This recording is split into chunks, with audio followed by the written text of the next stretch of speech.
Hey everybody, it's Charles from HumbleMechanic.com, and today we're separating the engine and transmission from the white Wookie.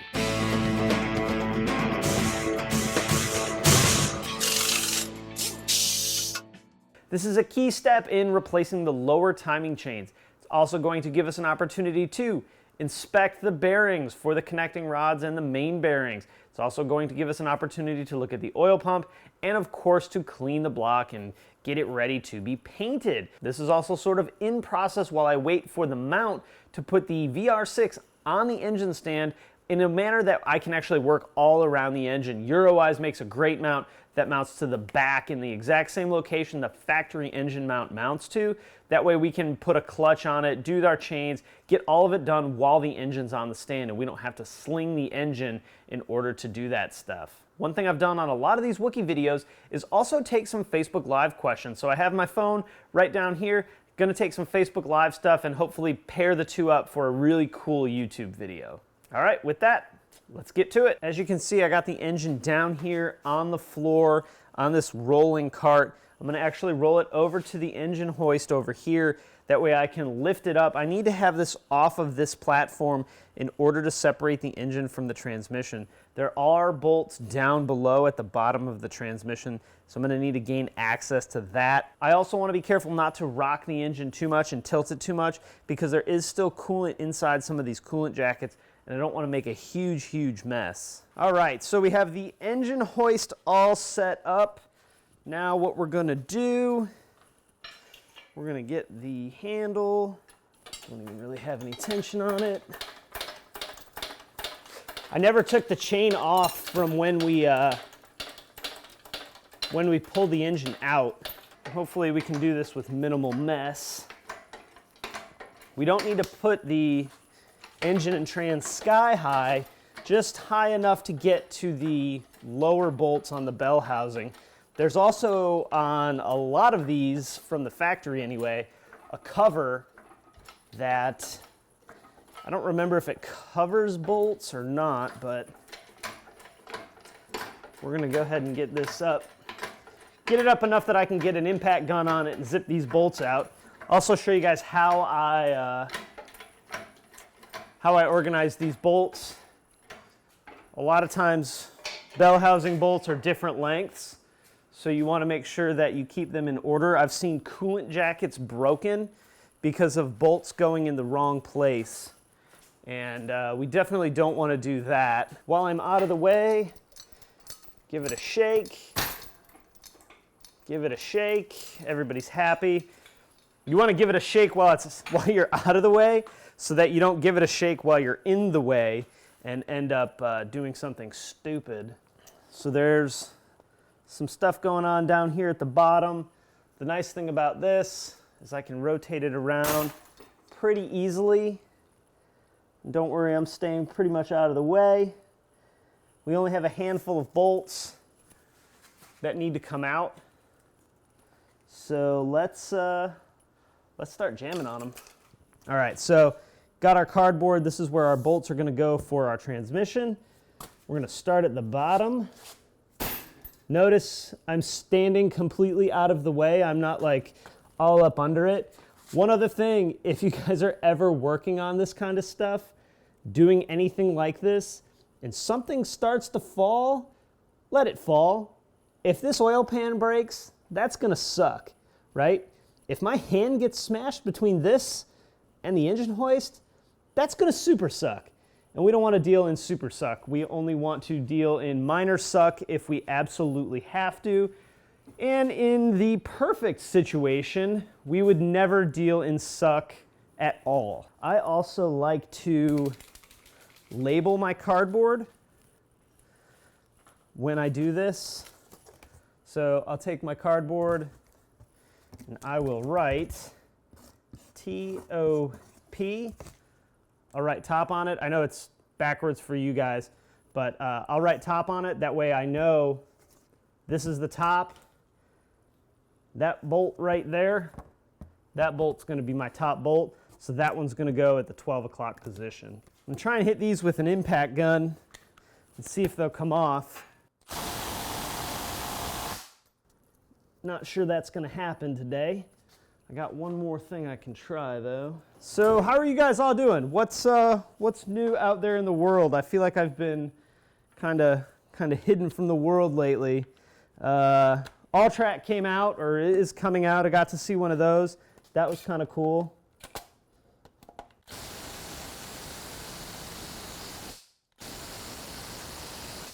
Doesn't look like that one's going to do it either.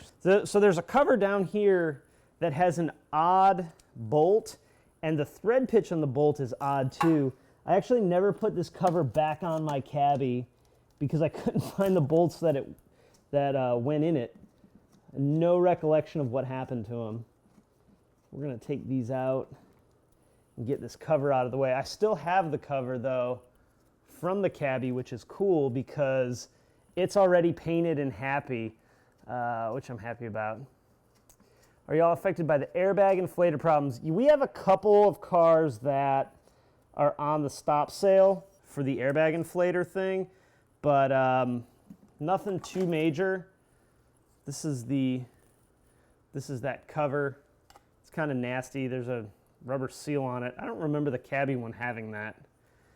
Either way, we'll set that to the side. You need to take that off to get access to the oil pan. So what I'm going to do next is I'm going to actually set this down. I'm going to set this back down about this way and loosen some of these bolts, get some of these bolts out of the way. Looks like we'll take the mount out as well. Also looks like this connector for the crank position sensor is broken a little bit. It just looks like it's the end of it. Should be all right, but it wouldn't surprise me in any way, shape, or form if I had to replace that because those are pretty finicky anyway. So let's go ahead and set the trans back down.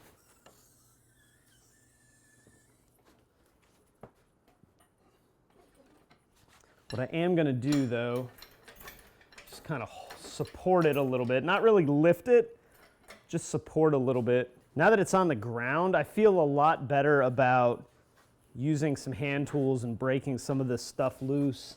Yeah, I bet that airbag inflator thing is a damn nightmare, man. I'm glad that we're not really dealing with it. Just a handful of cars at this point. All right, so there's 2 bolts cracked loose. We'll run them out the rest of the way with an impact. Hopefully this socket is deep enough.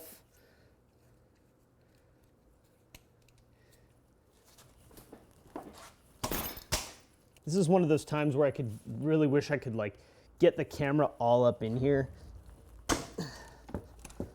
So next up is going to be the starter. You know, stuff like this is not terribly challenging. It's all really just nuts and bolts stuff. The important stuff comes when just keeping everything organized. This is a wire loom bracket.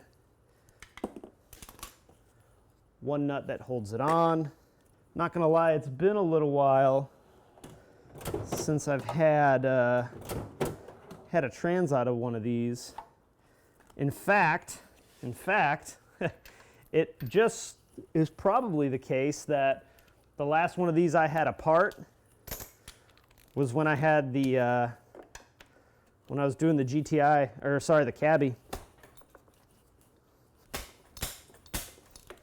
Get an extension here and get on this other bolt on the starter. Someone asked me if it was if I was using a Milwaukee Impact. Bill, I think it was you that asked me if I was using a Milwaukee. Yeah, this thing is amazing. I've really grown to like this thing. So what else is going on with the GTI? Obviously, this is an important part. Got some new bolts for the bottom end. That'll be going on when we get to the point of reassembly, which we're still a little ways out. Still, well, truthfully, we're further out than I really want to be, but that's, you know, that's just how it goes. It's what happens when you have a project car. You almost always go over budget, and it almost always takes you longer than you think it should or than you kind of plan for. So You know, it's just one of those things. And for me, it's extra tough because I get so nitpicky about stuff that it's challenging to just get it back together and see how it runs. Interior-wise, James, we're way off. One cool thing, though, is my man Kip, who's a really cool dude, probably one of the most amazing interior dudes that you'll ever find, is going to be doing the interior. Headliner, definitely, and down the road I'll be sending or bringing or something the rest of the interior to him. And guys, this dude's insane. He does basically anytime a Volkswagen wins interior, like best interior in the East, it was a Kip deal. And one of those dudes you're proud to call a friend, and happy that he's so talented and is excited to help you out. He does some amazing stuff. Him and Big John, who you guys may know, have done the whole Treff and South thing, are going to try and come up and do my headliner for me. Headliner and pillars in the GTI. So that's going to be super awesome. Let me show you what I just did here. So I took the front mount bracket off, and what I did was I kind of put this whole assembly together on the starter. That way I know exactly how it goes back together, because it may be weeks, maybe a month, maybe 2 months. Not exactly sure when this is all going to go back together, but I like to have it all as an assembly so I know I have it all together. I know exactly how it's going to go back. So now it's time to start taking the bell housing bolts out. Got my cardboard. Not sure if you can see it. It says top. Generally what I do is I hold it about like this on top of the trans. And as I pull bolts out, I jam them in. Just kind of make my way around. If there's any going from the other way, like this way, I'll just poke them through that way on the cardboard. A lot of times I'll draw a circle on it. There's really no need. I just sort of habit. The things we do is habit, right? That may have actually been the last bolt. So this one that was way back here went this way instead of most of the other bolts, which went this way. So I'm going to take this one, punch it through the cardboard like that. So really, outside the starter, this is all the bolts. Now you're thinking, Charles, how the hell can you not remember where the hell all these bolts go? Well, you know what? I probably could. I probably could remember where each one of these went, but why would I do that if I don't have to? Again, this isn't like I'm just taking this out today and putting a clutch in it. This is going to be a while. Doing this means that it's one less thing I have to remember. The less crap I have to remember, the less likely I am to forget. So I think we're actually free here. One thing to note on some of these transmissions, sometimes the flanges have to come off. Sometimes they bolt on. There'll be a bolt down the center of it. These are just circlips, so you would actually just kind of whack it with a hammer and it would come off. I'm pretty sure on this one, though, you don't have to do that. This is where you remember it's been a long time since you've worked on one of these old cars. And yes, a 98 is now considered old. Actually has been for a while. 98 was old when I started. There we go.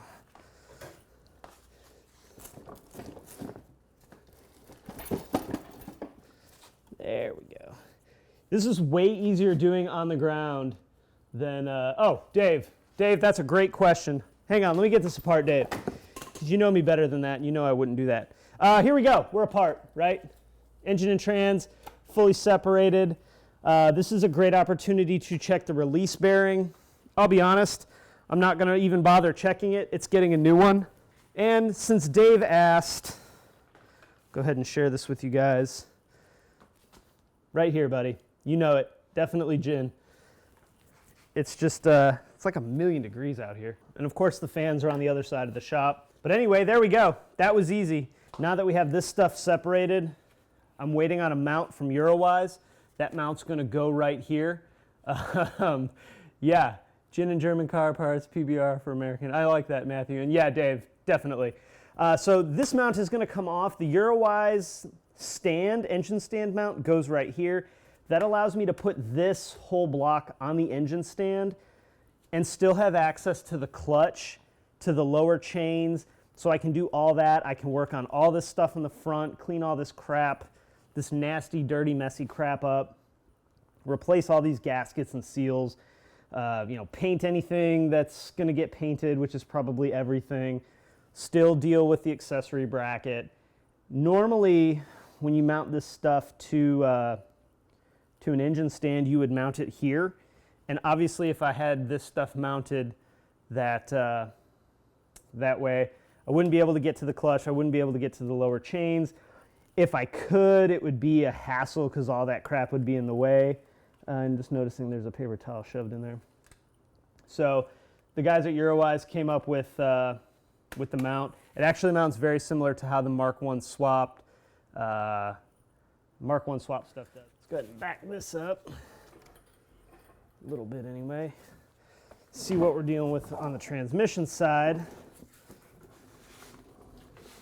So on the trans side, so this stuff's probably all toast.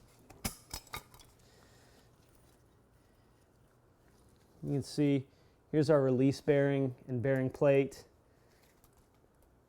Actually not really making any noise. You know, the great thing about this one, this car ran really, really well before completely disassembling it.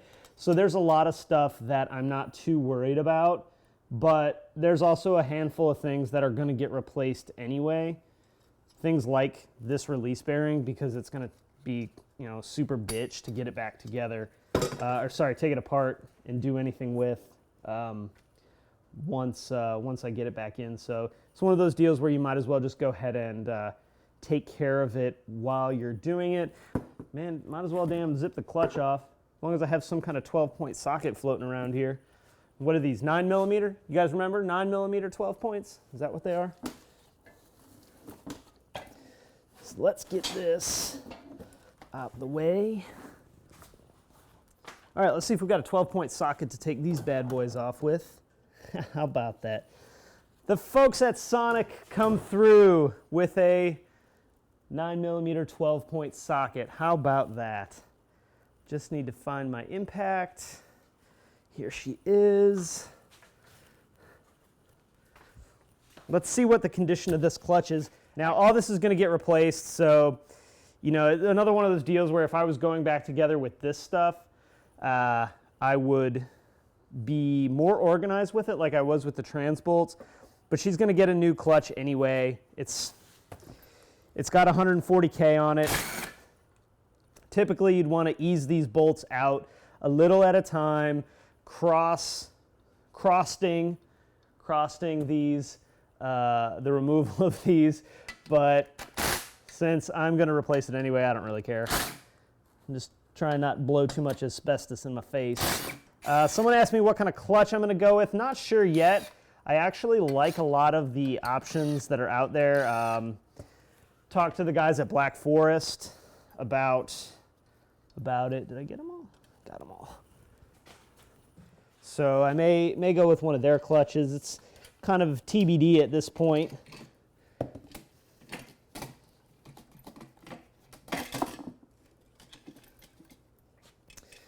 So let's see here. Here's our pressure plate. It's in pretty good shape. There's some glazing on it. A little bit of glazing right here. A little bit of hot spotting. Nothing terrible though. The only issue I think I had with clutches is every once in a while I would get a little bit of slippage. Nothing horrible, but definitely worth putting a new clutch in it, I think. This is a factory clutch, so we'll get this in here. It's actually a single mass flywheel, which is pretty awesome.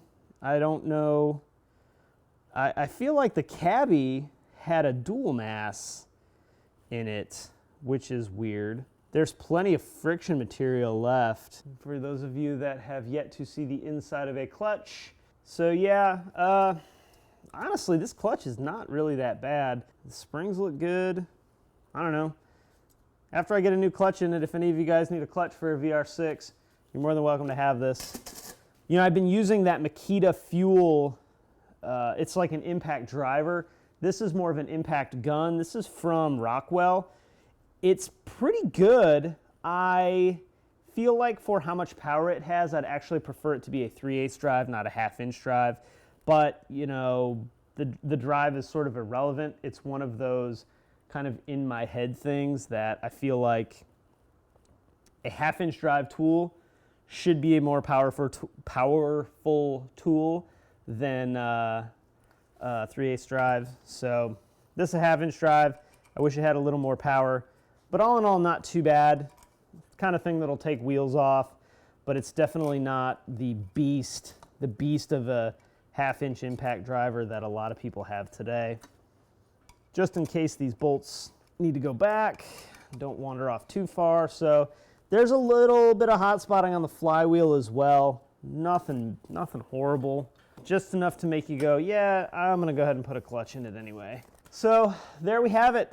Engine is separated, waiting on the Eurowise dealio for the stand.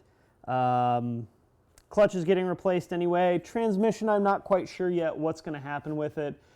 Probably not getting a rebuild at this point. Potentially a TDI 5th gear, potentially a different shift tower, but odds are it's probably just going to get cleaned up and put back in. It's all covered in dirt and grime anyway, and no need to really go to town on it, I don't think. In the future, I don't know, maybe a limited slip, maybe not. We'll see. All right, guys, there we have it. Engine's separated from transmission. Engine ready to go on the stand. Transmission ready to get cleaned. If you guys have any questions about today's show, post it down in the comments. Hey, if you liked the video, throw it a thumbs up on YouTube. I always appreciate that. You can also subscribe on YouTube or on the blog at humblemechanic.com. Follow me on Facebook, Twitter, Instagram, and of course on Snapchat. All right, guys, hey, thanks for watching, and I will see you next time. Don't forget to check out all the other Wookie videos. If this is your first Wookie video, I got a playlist. I'll link it up. Check that out where you can see how we got to this point today.